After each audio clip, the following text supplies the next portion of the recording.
Bonjour à tous, nous sommes le 9 mai 2021. Merci de nous rejoindre pour suivre avec nous cette nouvelle édition à la une de l'actualité.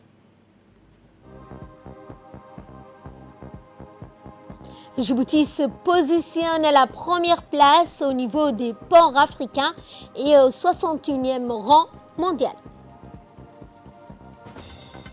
Et plus de 90 blessés dans de nouveaux affrontements à Jérusalem, c'est ce que nous verrons en fin de journal.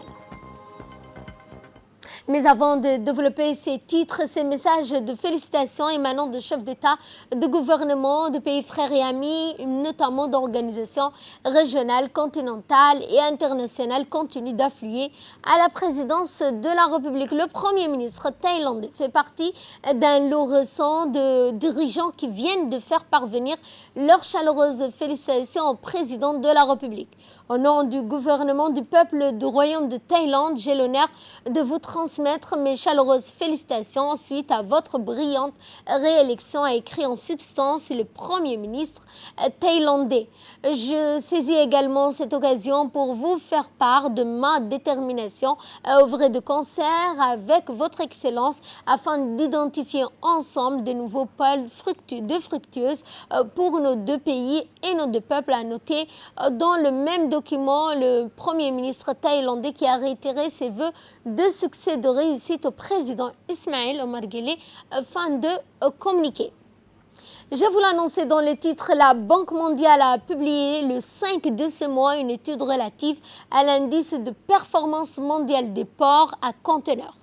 Selon ce rapport, le port de Djibouti se positionne à la première place au niveau des ports africains et occupe la 61e place au rang mondial. Plus de 4/5 du commerce mondial de marchandises en volume sont transportés par voie maritime et environ 35% des volumes totaux des 60% de la valeur commerciale sont expédiés dans des conteneurs.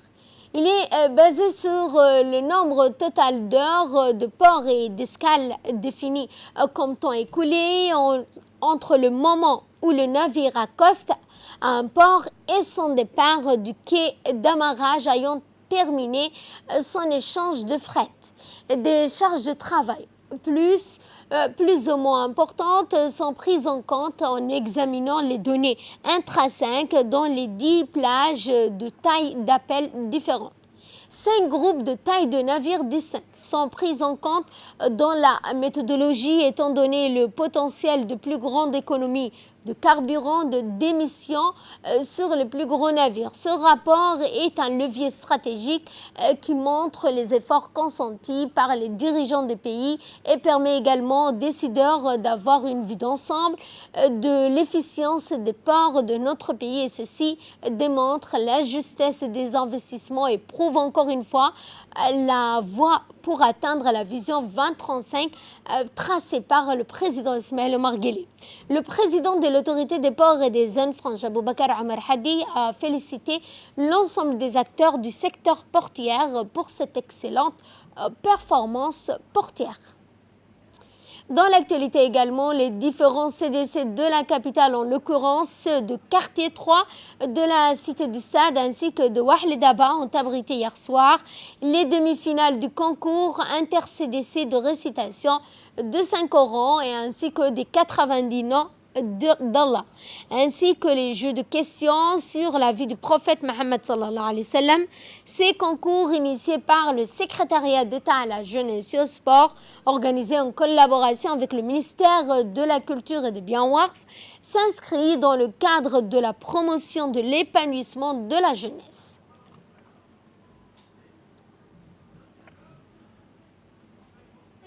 ملك القدوس السلام المؤمن المهيمن العزيز الجبار الرحيم الملك القدوس السلام المؤمن المهيمن العزيز الجبار المتكبر الخالق البارئ المصور الفتاح العليم القابض الباسط الخافض الرافع المعز المذل السميع البصير الحكم العدل اللطيف الخبير العليم العظيم الغفور الشكور العلي الكبير الحفيظ المقيت الحكم العدل اللطيف الخبير الحليم العظيم الغفور الشكور الحليم العظيم الحفيظ المقيت. جاوبت وحكوت رجل التمر يبيو صوم واجبه الله نعمة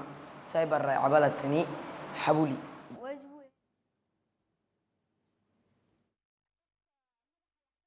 Autre actualité de ce 15h, le ministère de la Femme et de la Famille, en collaboration avec l'UNICEF, a mis en place une plateforme nationale pour la protection de l'enfant à Djibouti.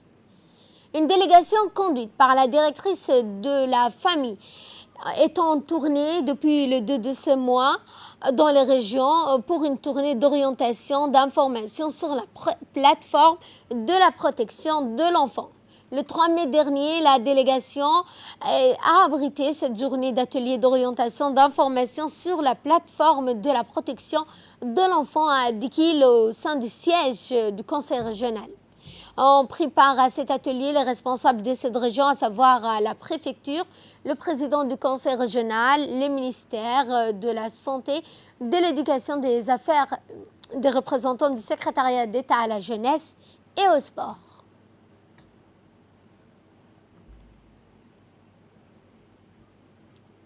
Qu'on a mis en place au niveau du territoire.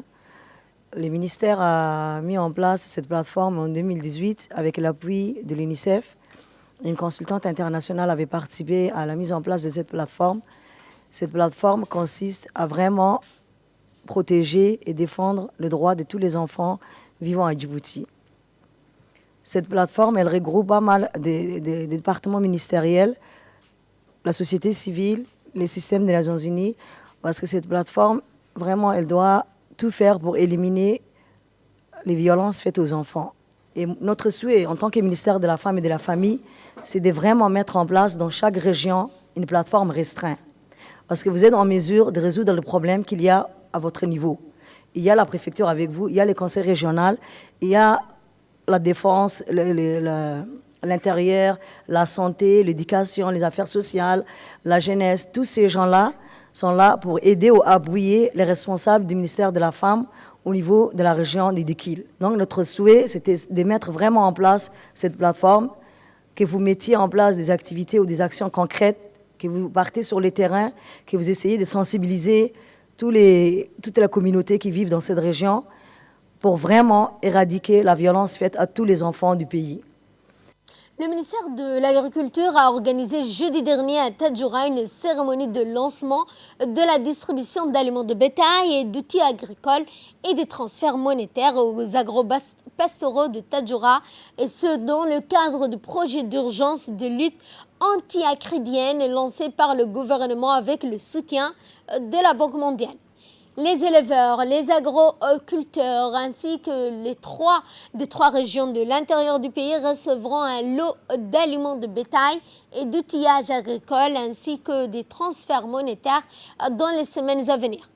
Outre M. Baragoita Saïd du ministère de l'Agriculture en charge de ce projet, le représentant de la FAO, ce projet comprend en effet la mise en place d'un système d'alerte précoce à l'appui aux populations affectées par la promotion, la sécurité alimentaire, l'alimentation et des moyens de subsistance. Aliments pour les humains parce que nous avons aussi du matériel agricole et des semences fourragères pour permettre que dès que les nouvelles pluies recommencent, qu'on puisse rapidement se mettre au travail. Le criquet pèlerin a causé des dégâts et c'est justement à travers la bonne coopération, l'initiative prise par le gouvernement de lancer un appel que nous avons eu une réponse assez favorable de nos partenaires financiers.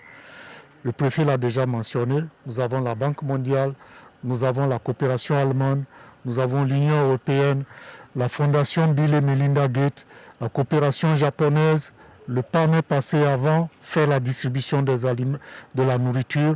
Cela fait partie aussi de l'appui que nous avons bénéficié du Japon dans le cadre des activités de contrôle du criquet pèlerin. Et cette visite d'un expert de la CAF au Stade Goulet ayant entraîné son expertise au niveau international sur le terrain international Goulet, eh bien, le vice-président de la Fédération djiboutienne de foot, en présence de la directrice générale du terrain Goulet, son adjoint, ainsi que les différents responsables et techniciens, ont été présents lors de cette visite. La compétition mondiale à Djibouti pour la qualification des préliminaires de la Coupe du Monde du Qatar 2022, qui débutera le 5 juin au 21 juin prochain, eh bien, cette visite de l'expert dans les vestiaires, les infrastructures du terrain, les gazons synthétiques, pour valider jusque-là, donc étant la personne pour voir de visu, est-ce que Djibouti étant apte à donc être candidate pour accueillir les préliminaires de la Coupe du Monde du Qatar 2022.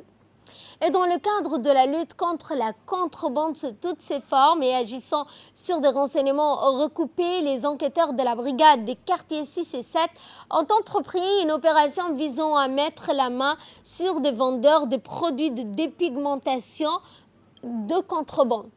Les investigations menées par des professionnels ont permis l'identification et l'interpellation de 2 trafiquants grossistes de produits de dépigmentation ainsi que des médicaments contrefaits. Les différentes perquisitions effectuées se sont soldées par la découverte de 270 pièces de Dernavat, 240 pièces de Beta-7, 114 paquets de médicaments contrefaits et 200 tablettes de stimulants Vigo. La valeur marchande de ces produits provenant de la contrebande est estimée à 250 500 francs. Les personnes interpellées ont été traduites devant la justice pour répondre de leurs actes. Contrebande toujours, mais à Lissabié cette fois, eh bien, la police nationale d'Alissabié a intercepté à la frontière de Galilée une importante marchandise de contrebande composée de 20 colis de 4.